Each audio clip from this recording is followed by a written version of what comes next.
ঊনকোটি জেলার আইন শৃঙ্খলা পরিস্থিতি নিয়ে সরব হয়েছেন কংগ্রেস বিধায়ক বীরজিৎ সিনহা এবং তারপরে তার পাল্টা প্রতিক্রিয়া দিলেন ঊনকোটি জেলার পুলিশ সুপার আইপিএস সুধাম্বিকা আর। অবশ্য বিগত 21শে জুলাই বিধায়ক বীরজিৎ সিনহা ওনার কৈলাসহরের বাসভবনে সাংবাদিক সম্মেলন করে ঊনকোটি জেলার আইন শৃঙ্খলা পরিস্থিতির অবনতি সহ সুনির্দিষ্ট কিছু অভিযোগ তিনি তুলে ধরেছিলেন এবং তিনি বলেন যে ঊনকোটি জেলার পুলিশ সুপার হিসেবে সুধাম্বিকা আর কাজে যোগ দেওয়ার পর থেকে কৈলাসহরের আইন শৃঙ্খলা চরম অবনতি হয়েছে। তাছাড়া কৈলাসহরের বিভিন্ন জায়গায় প্রকাশ্যে বাড়ি ঘরে হামলা, হুজ্জুতি, মারামারি, প্রাণঘাতী আক্রমণ হবার পর থানায় লিখিত অভিযোগ করলেও পুলিশ মামলা রেজিস্ট্রি করে না। কৈলাসহরে ভারত বাংলাদেশ আন্তর্জাতিক সীমান্তের সমরপাড় এলাকায় রোহিঙ্গা পাচারকারীদের বিরুদ্ধে স্থানীয় যুবক একজন বিএসএফ এর কাছে অভিযোগ করার পর রোহিঙ্গা পাচারকারী প্রকাশ্যে কৈলাসহর শহর এলাকায় ধারালো অস্ত্র দিয়ে তাই মাথার কূপ মেরেছে এবং এলোপাথারি আক্রমণ করেছে, এমনই অভিযোগ কিন্তু তুলেছেন বিধায়ক। কি বললেন তিনি শোনাবো। অফিস কাছারিতে হামলা করে এবং মানুষের উপরে মারপিট করে, থানায় এফআইআর দিলে এফআইআর গ্রহণ করে না এবং এখান থেকে গোপন সূত্রে আমরা পেয়েছি এসপি নাকি বলেছে ম্যাডাম যেটা এফআইআর নেবে না, যাতে করে এই ক্রাইম জিনিসটা কম দেখানোর জন্য। অথচ মানুষ আজকে বিপন্ন। আমি এলাকার বিধায়ক এবং কংগ্রেস পরিষদীয় দলনেতা হিসাবে আমি এই কথা বলছি। এই দেখেন একজন ছেলে রূপন উদ্দিন বাড়ির সমরপাড়, দরিদ্র করে ছেলে, রোজগার করে সংসার চালায়, তার বিধবা মা, বউ বাচ্চা রয়েছে এবং সেখানে যারা মানব পাচারকারী, বাংলাদেশি রোহিঙ্গা পাচারকারী তৈমুর আলী, শাহিন আলী, হুসাইন আলী, তিনজন সম্প্রপার দিকে বর্ডারে তার কেটে বা না কেটেও জানি না কিভাবে এখানে রোহিঙ্গা প্রচার করে। এবং এই ছেলেটা রূপন মিয়া ওদিন নাকি বিএসএফকে খবর দিয়েছে বলে তাকে শহরের মধ্যে ফরেস্ট অফিসের এখানে দিন দুপুরে মানুষের সামনে তিনজন মিলে তাকে ধরে ছুরিকা করেছে।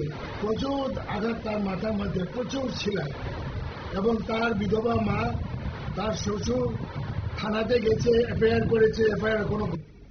বিধায়ক বীরজিৎ সিনহার বক্তব্য আপনারা শুনলেন এবং তিনি একদিকে অভিযোগ তুললেন, অন্যদিকে তিনি একটি চিঠি প্রেরণ করেছেন অবশ্য পুলিশ সুপার সুধাম্বিকা আরের কাছে এবং তিনি চিঠি দিয়েছেন, পাশাপাশি সেই চিঠির কপি রাজ্যের মুখ্যমন্ত্রী এবং রাজ্যের পুলিশ মহানির্দেশকের কাছে পাঠিয়েছেন বলেও জানিয়েছেন এবং তারপরই সেই আইনের যে অভিযোগ তিনি তুলেছেন আইন শৃঙ্খলার অবনতি হচ্ছে তারই পাল্টা প্রতিক্রিয়া দিলেন আজ পুলিশ সুপার সুধাম্বিকা আর। কি বললেন তিনি শুনুন।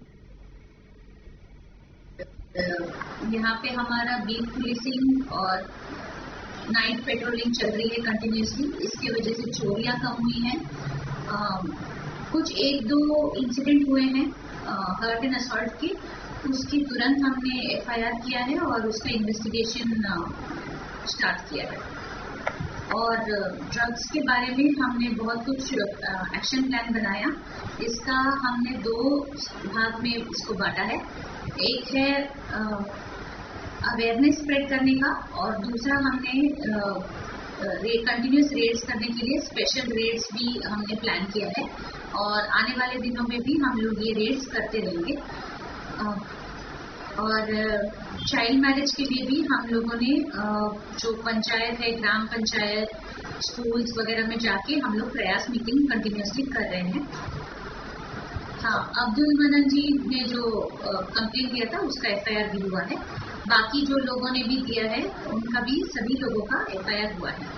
बांग्लादेशी जो सिटीजन्स हैं वो जो इलीगली बॉर्डर क्रॉस करते हैं उनका हम लोग एक्शन ले रहे हैं एज पर एमएचए प्रोटोकॉल। और रिसेंटली 2-3 बांग्लादेशी स्मगलर्स जो बीडी का स्मगलिंग कर रहे थे उनको पकड़ा है और हमारे पीएस में केस भी हुआ है, ईरानी केस।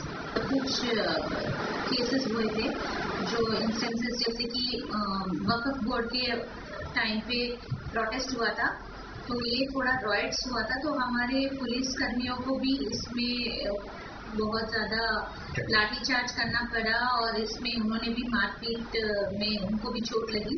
तो हमने इसका प्रॉम्प्टली रॉयट का केस लिया और ये इन्वेस्टिगेशन चल रहा है इसका। और बाकी लॉ एंड ऑर्डर 1-2 इंसिडेंट्स यहाँ वहाँ होता रहता है, उसके अलावा बाकी सब लॉ एंड ऑर्डर पीसफुल। আপনারা শুনলেন পুলিশ সুপার সুধাম্বিকা আরের বক্তব্য। অবশ্য ঊনকোটি জেলার পুলিশ সুপার হিসেবে তিনি যোগদান দেওয়ার পর পুলিশ কৈলাসহরের বিভিন্ন আন্তর্জাতিক সীমান্ত এলাকা থেকে শুরু করে একের পর এক অবৈধ বাংলাদেশি নাগরিকদেরকে আটক করেছে। বাংলাদেশে পাচারের পূর্বে কয়েক ধাপে প্রায় 1 কোটি টাকার বার্মিজ সিগারেট পুলিশ বাজেয়াপ্ত করেছে। তাছাড়া গাঁজা, ব্রাউন সুগার, ইয়াবা ট্যাবলেট বিভিন্ন জায়গায় তল্লাশি করে ধারাবাহিকভাবে পুলিশ উদ্ধার করেছে বলেও তিনি জানিয়েছেন। একই সঙ্গে কৈলাসহর সহ গোটা ঊনকোটি জেলায় পুলিশ একের পর এক সাফল্য পেয়েছে। তাছাড়া ঊনকোটি জেলায় আইন শৃঙ্খলার পরিস্থিতি স্বাভাবিকই রয়েছে বলেও দাবি করেছেন আজের পুলিশ সুপার সুধাম্বিকা আর। সংবাদ আপাতত এই পর্যন্তই। পরবর্তী আপডেটের জন্য চোখ রাখুন শুধুমাত্র নিউজ ভ্যানগার্ডের পর্দায়। নমস্কার।